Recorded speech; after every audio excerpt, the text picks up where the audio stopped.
This is Stuff You Like, You Can Call Me Ursa, and Han and Leia were my OTP before I knew what OTPs were. Which is to say that technically we're talking about The Empire Strikes Back, but mostly we're going to be talking about Han and Leia, how to write a love story, and indeed, how not to write a love story. Remember when I said we were going to come back to some stuff in Attack of the Clones? Yeah. So to kick us off, the plot of The Empire Strikes Back goeth thusly. Blowing up the Death Star in A New Hope was great and all, but since then things have gone downhill for the rebels, who are currently hiding on Hoth, which is like Siberian winter, but all year round, so maybe like Narnia? While delirious on Hoth after getting attacked by the abominable snowman, Luke sees a vision of Obi-Wan, who tells him to go to Dagobah to be trained as a Jedi by Yoda. And then the rebel base gets invaded, Han and Leia end up on a slow falcon to Bespin, and Luke has a training montage with a small green Muppet. Darth Vader is also on Bespin, plans to freeze Luke in carbonite, does it to Han as a test case, fights Luke and manages to cut his hand off. Skywalkers, am I right? And drops the bombshell that everyone knows even if they don't know anything about Star Wars. I am your father. Anyhoodle, Narm falling, and then Luke calls to Leia in the Force and she swings by to pick him up. The movie ends with Luke, Leia, Chewie and Lando planning to go and rescue Han from Jabba the Hutt, using what will turn out to be a seriously complicated but ultimately efficacious plan. I really love The Empire Strikes Back and I want to hug it, but if I went on about all the things I liked about it, we'd be here all day, so let's talk about Han and Leia.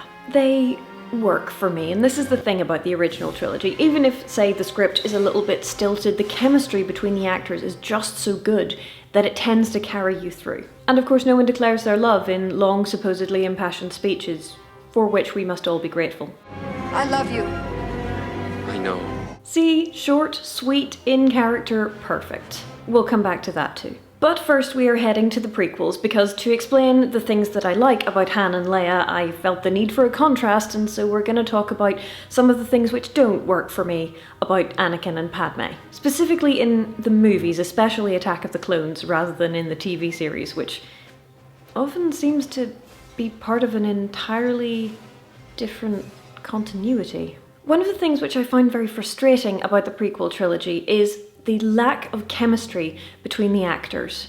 And by lack of chemistry, I mean lack of appropriate body language cues as well as tone and dialogue. And lack of chemistry between actors, I mean, it just happens sometimes. It just does. But it is a bit of a problem when your movie is supposed to revolve around their supposed sizzling romantic tension. Most of the fun bits in Attack of the Clones involve Obi-Wan Kenobi, but the point is that the film does indeed have other things which are not to do with Anakin and Padme's love story, which is a good thing. Whereas something like 50 Shades of Grey, the movie, while having many other more serious problems, also suffers from two lead actors who just don't want to be there. Get me out of here. Why did I agree to this? I should fire my agent. And so Han and Leia have a huge advantage over Anakin and Padme already because Carrie Fisher and Harrison Ford have chemistry to burn. Every one of their interactions is highly charged, and their body language and their touching and their hugging frames their arguments as conflict caused by attraction and competing demands.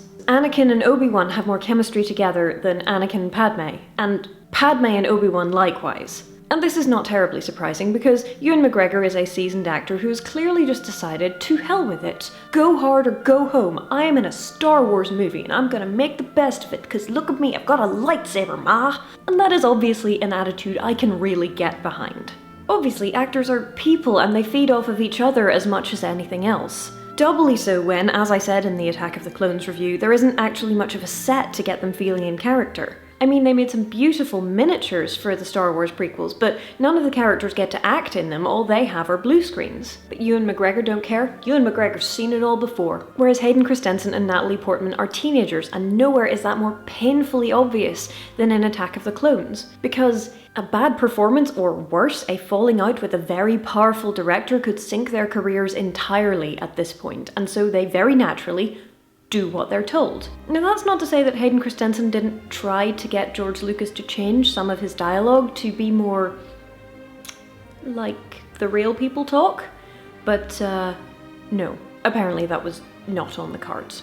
So while Harrison Ford used to say, "You can write this stuff, George, but you can't say it," these poor sods are trying to declare their love with all of the words and very little in the way of action, and they are doing their best, but their best is by necessity super duper serious and intense, and they just don't really have a lot of chemistry. It's all tell and no show. And so all of these things combine so that Anakin putting the moves on Padme in Attack of the Clones just feels off to me. The messages are so mixed as to be practically unintelligible.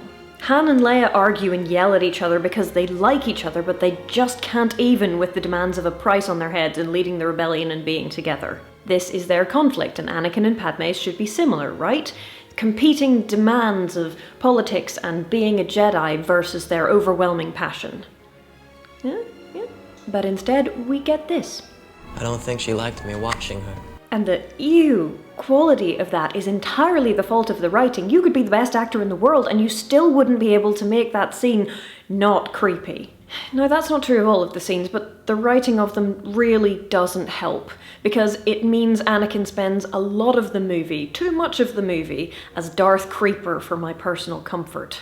I don't think she liked me watching her. Now obviously it's not constant. The beginning of this scene where he says, sometimes we must let go of our pride, it's actually good for a second. You're like, wow, Anakin, yeah, good job, that's very mature of you. But then he starts whining to a woman he knew for what, a few weeks? 10 years ago? Validate me, Padme. Validate me. Please note, I'm not saying this isn't understandable behavior, even if it is super gross.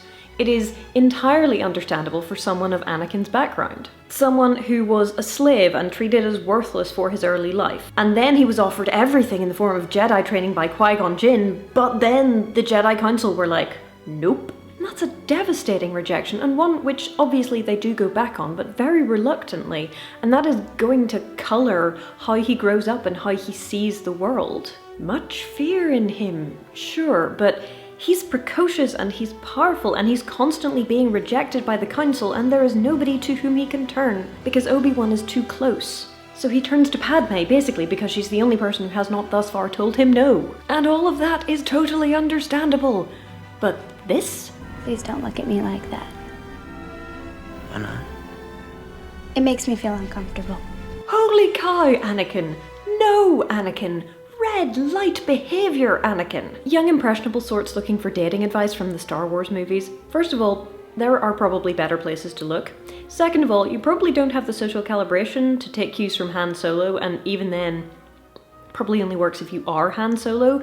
But 3, never ever ever take dating advice from movie Anakin, because no.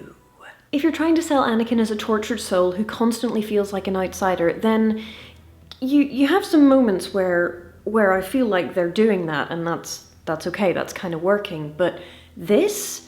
I don't think she liked me watching her. No, this is only appropriate if you're trying to set him up as a creepy potential abuser. I know there's meant to be darkness in him already, but in Attack of the Clones, while we know that their love story is going to turn out badly, surely we're meant to at least feel a little bit happy or sympathetic towards them? I'm just not feeling it, guys. I'm not. If the woman you are supposed to be protecting is so unnerved by you watching her that she has covered the cameras which are there to keep her safe, then you have a problem.